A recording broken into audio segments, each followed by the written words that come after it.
Cuando el instante no basta, el análisis se encuentra con la realidad. Esto es Minuto a Minuto, más allá de la noticia, por Radio Monumental.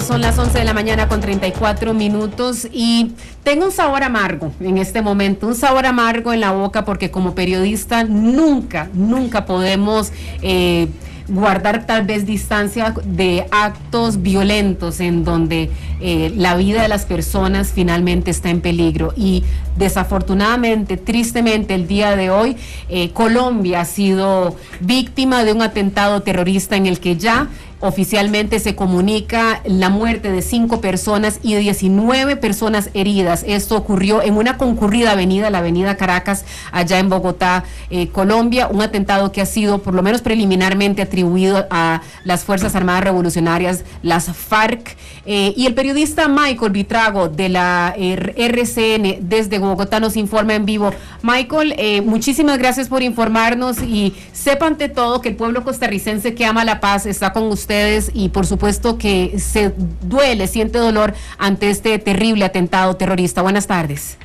Buenas tardes, Michelle, muchas gracias por el que tienen hacia nosotros, hacia los colombianos, las 12:36 aquí en Colombia, y efectivamente hoy las noticias no son muy buenas en Colombia porque amaneció desde madrugada, ya se tenía información de algunos altercados que se iban a presentar en la capital. Por fortuna la policía, las autoridades lograron desactivar un carro bomba esta madrugada que iba dirigido en el centro de la capital a... Desafortunadamente estamos perdiéndote, Michael. Vamos a intentar nuevamente llamarte para ver si podemos restablecer la comunicación. Nos decía que desde horas de esta mañana se había desactivado un artefacto explosivo también. En este caso, uno que iba a bordo del transporte público en Colombia, tenemos entendido, estas microbuses verdes que transitan en la capital bogotana. Hubo una explosión, 5 personas desafortunadamente murieron, 19 ya se reportan como heridas a propósito de este atentado terrorista que iba dirigido contra el exministro del Interior de Colombia.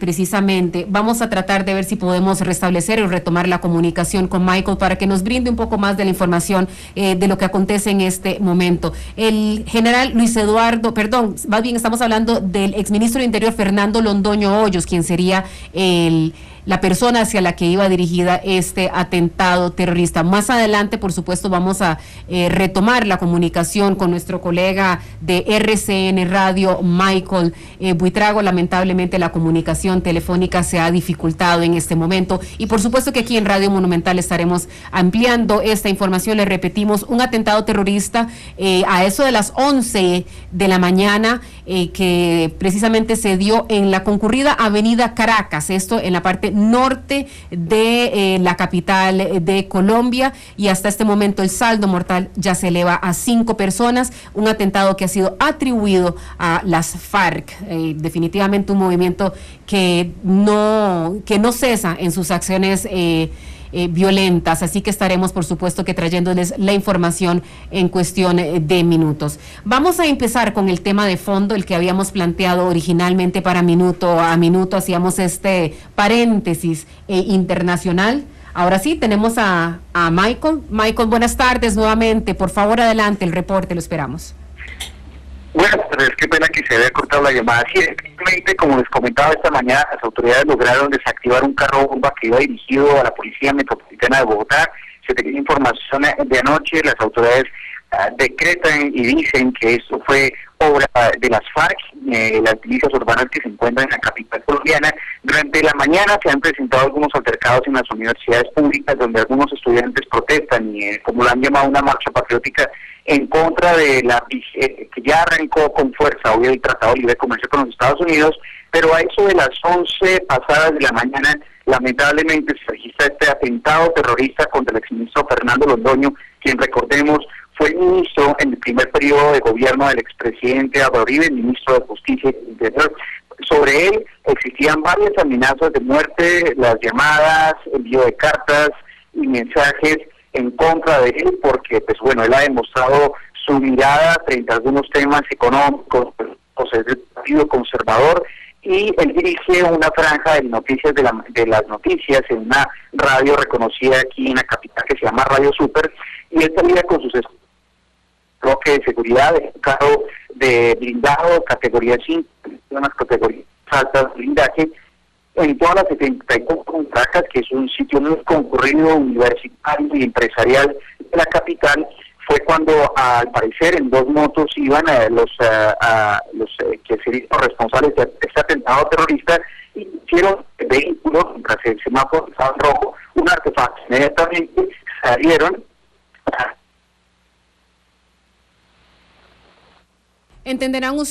Comprenderán ustedes que la comunicación en estos momentos con Bogotá, Colombia, es difícil en vista de que las redes están saturadas ante la cantidad de personas que obviamente desde lo personal están tratando de obtener información de sus seres queridos, pero también los medios internacionales estamos como nosotros haciendo este intento de poder llevarles a ustedes la información de primera mano de lo ocurrido, un lamentable atentado terrorista que acabó con la vida de 5 personas, como nos lo estaba relatando Michael Buitrago, periodista de RCN Radio, atentado que iba dirigido hacia el exministro del Interior, el señor Eduardo Londoño, quien fuera ministro del Interior durante la primera administración de Álvaro Uribe. Bien, cerramos este paréntesis de tema internacional, por supuesto con nuestra promesa de ir acercándoles a ustedes a este tema y actualizándolos con lo que ocurre en las próximas horas en Colombia, para entrar al tema de fondo del día de hoy en Minuto a Minuto. Y está en compañía de nosotros el señor Álvaro Zagot. Él es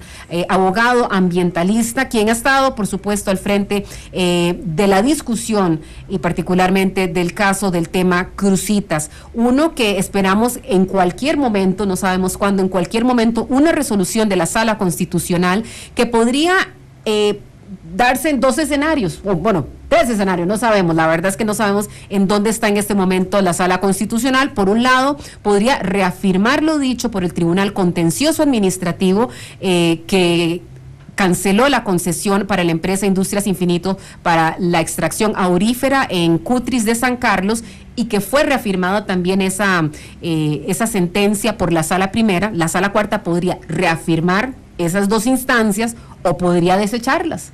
O no sé, podría también asumir una posición salomónica, si es que existe una posición salomónica en un tema que ha polarizado tantísimo a los costarricenses.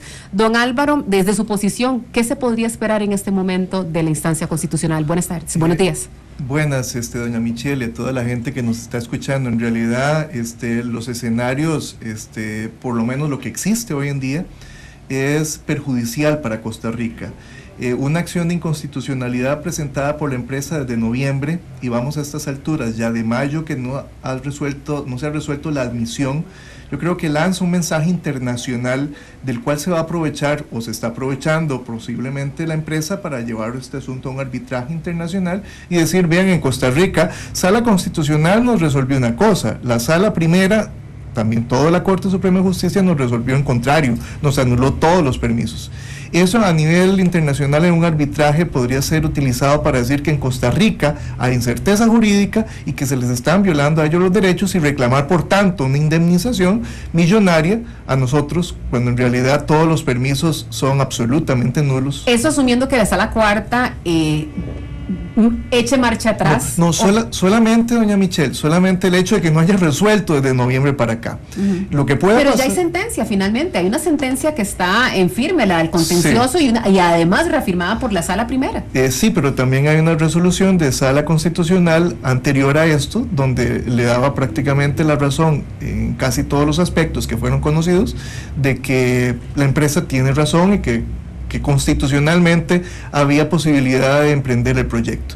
Pero desde el punto de vista de la legalidad, no constitucionalidad, desde el punto de vista de la legalidad, encontramos todos los defectos. Incluso se analizaron aspectos que en su momento no fueron previstos ni analizados ni nada por Sala Constitucional, fueron hechos nuevos. Entonces, de esto es lo que se puede aprovechar. En este momento, con la acción de inconstitucionalidad que está a las puertas de resolverse, su admisión, es lo que yo menciono, de que el que no se resuelva nada ya es una señal peligrosa. ¿Qué le indica que está a las puertas de su admisión, don Álvaro? Bueno, admisión o rechazo. O sea, yo en realidad, de acuerdo a lo que establece nuestra ley de la jurisdicción constitucional, en realidad ya no existe un proceso de base, ya lo de la sala primera a nivel contencioso terminó, estamos en la fase de ejecución más bien de la sentencia, y desde ese punto de vista ya no hay lo que exige la ley de la jurisdicción constitucional como un proceso necesario de base para poder admitir hoy en día una acción de inconstitucionalidad. No hay, o sea, de admitir la sala constitucional, la acción de inconstitucionalidad, yo creo que se estaría generando incluso hasta una misma ilegalidad de parte de la sala por incumplir la ley de la jurisdicción constitucional. En este momento, me imagino que los magistrados deben estar metidos en un zapato. Y finalmente cualquier magistrado está metido en un zapato, don Álvaro, porque recordarán los costarricenses el episodio tristemente célebre de la filtración de un borrador de la sentencia del caso Cruzitas, esto en la instancia de primera, de la sala primera en su momento. Cuando hay tantísima presión, tantísima expectativa en torno a la sala constitucional, que ahora tiene que resolver otro recurso interpuesto por Cruzitas, evidentemente está ese tema de que no solamente que no se fugue ningún documento, es que no se fugue nada de información o algo que deje ver hacia dónde podría tender la sala de previo a este fallo que debe dar, a admitir o bien rechazar este recurso. ¿Qué información tienen ustedes, don Álvaro? ¿Qué información tienen ustedes para sentir que hay un peligro inminente para el país de que nos puedan llevar ahora sí a instancias internacionales y que Infinito pueda pedir algún tipo de resarcimiento por la vía de un arbitraje? Sí, bueno, el arbitraje, la posibilidad la tienen abierta, ya desde un punto de vista no podría decir que no. Lo que a mí me preocupa muchísimo es lo que pueda pasar en caso de admitir para estudio esta acción de inconstitucionalidad, porque nos deja en realidad en algo inestable, en algo que sí genera inseguridad jurídica, porque repito, la ley de la jurisdicción constitucional exige que haya un proceso previo, vivo, vigente, que no esté resuelto, para poder plantear esa acción de inconstitucionalidad. Aparentemente es un caso cerrado. Ya está cerrado, o sea, la sala primera del año pasado vino a resolver esto con cosa juzgada, puso punto final, y de admitirla para estudio, los magistrados en este momento de sala constitucional estarían generando un caos legal de trascendencia, tanto nacional como internacional. Tal vez aquí lo que llama la atención es que finalmente entran en ruta de colisión dos salas. Esa es la parte que a mí particular, porque yo creo que no hay precedentes de una situación así en el país. No, esa es otra situación bastante seria. Eso es lo que es evidente, se ha manifestado ya a nivel de gente que ha comentado en redes sociales, en periódicos y demás. El conflicto entre magistrados de sala primera y sala constitucional es palpable, se nota. Lo que pasa, por lo menos desde mi criterio como abogado, todos mis años de experiencia, es de que están equivocados los de sala constitucional, los magistrados o magistrada que quiera darle curso a esta acción de inconstitucionalidad, está total y absolutamente equivocada. No sé qué vayan a resolver, pero yo al menos discrepo de una admisibilidad por eso que le hablo. No hay un proceso de base, no hay un proceso previo que incluso puedan suspender. Cuando se admite una acción de inconstitucionalidad, doña Michelle, el público, se dice, se ordena suspender todos los procesos que tengan relación con esto. Y ni hablar el proceso en el cual se está discutiendo esta inconstitucionalidad, que van a ordenar a suspender si ya está con cosa juzgada, si ya estamos en la fase de ejecución. O sea, hay un evidente choque de la ley de la jurisdicción constitucional en el caso de admitir el estudio para admisibilidad. O sea, hay una situación incomprensible para muchos abogados que podría ser caótica, porque eso significaría de admitirse. Y incluso en el peor escenario, y que vayamos más adelante, de que se pegue, que se gane esa acción de inconstitucionalidad, quiere decir de que la cosa juzgada en Costa Rica no existiría. Y cualquier proceso que a nivel internacional se tiene perfectamente claro, cuando uno lo estudia, la cosa juzgada viene a definir de manera definitiva un asunto. Quiere decir, de ganar incluso Industrias de Infinito, este caso, que todos los casos que se han llevado en Costa Rica podrían ser abiertos sin ningún problema. O sea, es caótico, esto es revolucionario y desde un punto de vista negativo, no hacia el bien, sino hacia lo negativo desde lo legal y lo jurídico. Don Álvaro, en los últimos días hemos visto muchísimo movimiento en redes sociales, en páginas de opinión, en espacios de opinión, de los sectores que están en contra de la operación de Industrias Infinito y de su extracción aurífera, la que tenían pretendida realizar allá en Cutris de San Carlos. Hay muchísima expectativa en torno a lo que pueda decir la Sala Constitucional, si admitir o rechazar a estudio o no.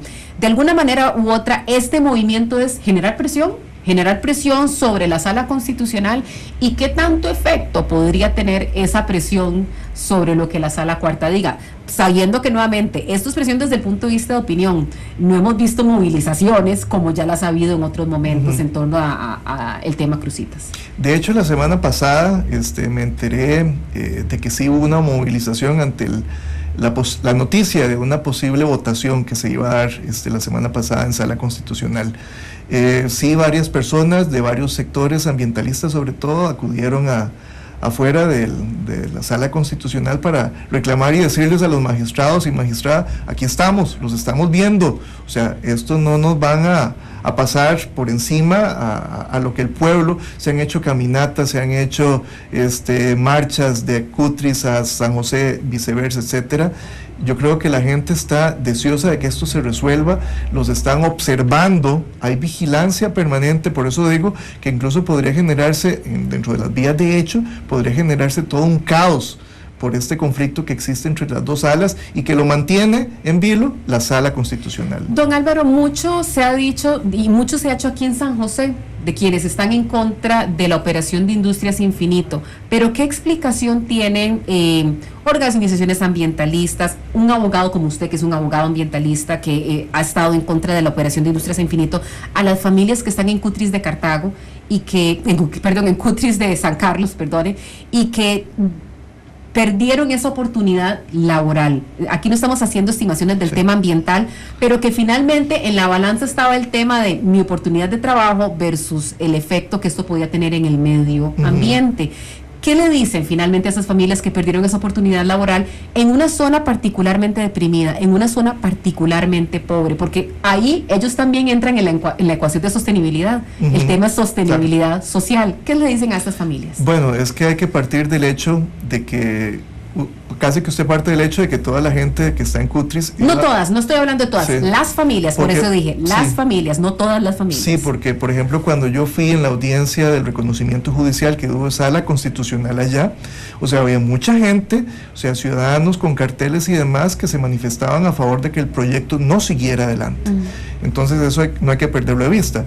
Respecto a la pregunta suya, la inmediatez, doña Michelle, la inmediatez es un proyecto que iba a estar por determinado número de años y luego se iba a ir. La historia, incluso la historia de América Latina en respecto a proyectos mineros es perfectamente clara. Alrededor de todo proyecto minero siempre hay drogas, hay prostitución. Incluso si nos ponemos a pensar en la cercanía con la zona norte, con posibles gente armada y demás, podría tornarse, digo podría porque no sé, en una situación, en un punto conflictivo, donde se generaría tal vez mucho más pobreza, donde llegaría mucha gente con expectativas de trabajo, y repito, prostitución, drogas y demás, lo frecuente siempre en todo pueblo minero. Entonces, la inmediatez únicamente iban a estar por 11 años, y después de eso, ¿qué quedaba ahí? Unos huecos grandísimos. ¿Cómo se iba a reparar? ¿Cómo se iba a restaurar el ecosistema? Si la empresa en ese proceso se iba, si quebraba, etcétera, etcétera. Yo creo que nuestro futuro, en realidad, debemos de enfocarlo hacia un desarrollo sustentable verde, o sea, sitios precisamente para tomar los bosques de Industrias Infinito, en los cuales tienen sus contratos de usufructo y la gente sigue manteniendo la propiedad, enfocarlo hacia turismo ecológico, turismo rural, etcétera, pero no con un proyecto minero que las experiencias internacionales son devastadoras y vergonzosas. Don Álvaro, estamos en la fase de ejecución de la sentencia. ¿Qué avances ha habido? Entiendo que están en proceso de integrar un equipo de expertos que vayan a las fincas, que vayan al lugar donde se iba a instalar la mina como tal, para hacer una evaluación del daño ambiental y ahora sí cuantificar ese ese monto de ese daño ambiental. ¿Cómo ha ido avanzando ese proceso y cómo se podría garantizar que los expertos que vayan hagan una valoración objetiva de ese daño ambiental? Sí, qué bueno tocar este punto. Para el 1 de junio, precisamente en la audiencia que ya tuvimos hace unos días, para el 1 de junio y posiblemente el 2 de junio, tenemos un reconocimiento judicial con la jueza donde vamos a poder asistir nosotros los abogados. La jueza va a poder ir a ver cuál es el área impactada, va a haber una persona de la zona que nos va a señalar cuáles son los terrenos que fueron talados, que vive ahí desde hace muchísimos años y está perfectamente claro de cuáles son las zonas que se talaron después de la declaratoria de conveniencia nacional de interés público, de donde se arrasó el bosque. Todo esto lo vamos a ver y vamos adelante, seguimos adelante. Es la primera etapa de esta ejecución de sentencia, donde los profesionales que por dicha se escogieron, los que nosotros propusimos en primera instancia, son los que van a hacer una labor de señalarnos daño ambiental, cómo se va a recuperar, qué posibilidades existe también eventualmente para la misma zona de poder obtener recursos. En fin, estamos apenas iniciando esa fase para tratar de que todo lo que se había hecho incorrectamente y que generó un daño a la biodiversidad se empiece a recuperar. Me gustaría tal vez, don Álvaro, y en los pocos minutos que nos quedan, ya un intento por cuantificar el daño. Esto a partir de un estudio que realizó la Fundación Neotrópica, esto a pedido del Ministerio de Ambiente. ¿Por qué fue vetado? ¿Por qué fue cuestionado el estudio de esta organización? Sí, lo que elaboró la Fundación Neotrópica, que ya figura incluso a nivel de redes, es un informe final sin acudir al terreno. O sea, tiene limitaciones bastante grandes. Nadie puede ir a valorar un daño ambiental sin ir al sitio, sí. Entonces, esa es la principal limitante que llevó incluso a la Procuraduría General de la República, que en la audiencia que teníamos no ofreciera este estudio como prueba. Entonces, pues podría servir para algo, no sé para qué, no me imagino en este momento, pero los 4.6 millones que estableció la Fundación Neotrópica pierden sentido cuando vemos de que no hubo trabajo de campo. Don Álvaro, su expectativa, hoy 15 de mayo, ¿cuál es su expectativa de lo que salga finalmente de la Sala Cuarta? Mire, yo lo que salga de la Sala Constitucional, con el respeto de los magistrados, es de que vamos a seguir adelante. O sea, lo que resolvió Sala Primera es lo que debe de constituirse como la ruta a seguir. Vamos a seguir adelante con la ejecución de sentencia, y si hubiera que hacer algo por un domingo 7 que emitan desde Sala Constitucional, pues le haremos frente. O sea, aquí estamos para trabajar por esto y hay mucha gente que viene detrás de nosotros, y si no está Álvaro Zagot, Bernal Gamboa, Edgardo Araya, hay muchísima gente más que va a seguir trabajando. ¿Cree usted que verdaderamente se puede dar como lo denomina usted, domingo 7, y que se pueda dar lo que en sus palabras calificó como un desastre jurídico al poner en colisión a dos salas de la Corte? ¿Usted cree que eso pueda pasar? Mire, uno con Sala Constitucional no termina a veces de entender cómo van a resolver, qué van a resolver. No hay bola de vidrio ni siquiera que venga a señalarnos qué es lo que pueda pasar. Por eso digo que le vamos a hacer frente a todo lo que haya que hacerle, y en lo que estamos totalmente trabajando en la línea de lograr que se ejecute la sentencia. Bien, muchísimas gracias a don Álvaro Zagot, abogado ambientalista, y conversábamos precisamente sobre la expectativa en torno a la admisión o no de un recurso interpuesto ante la Sala Constitucional que podría reafirmar o desechar lo dicho ya por Sala Primera y por el Tribunal Contencioso Administrativo, que precisamente canceló la concesión de la mina Cruzitas en Cutris de San Carlos. Muchísimas gracias por haber estado con nosotros, don Álvaro. Muchísimas gracias a ustedes. Gracias, doña Michelle. Y si Dios lo permite, los esperamos mañana en otra edición de Minuto a Minuto. Que tengan una feliz tarde. Ya viene Noticiero Deportivo. Cuando el instante no basta, el análisis se encuentra con la realidad. Cuando el instante no basta, el análisis se encuentra con la realidad. Esto es Minuto a Minuto, más allá de la noticia, por Radio Monumental.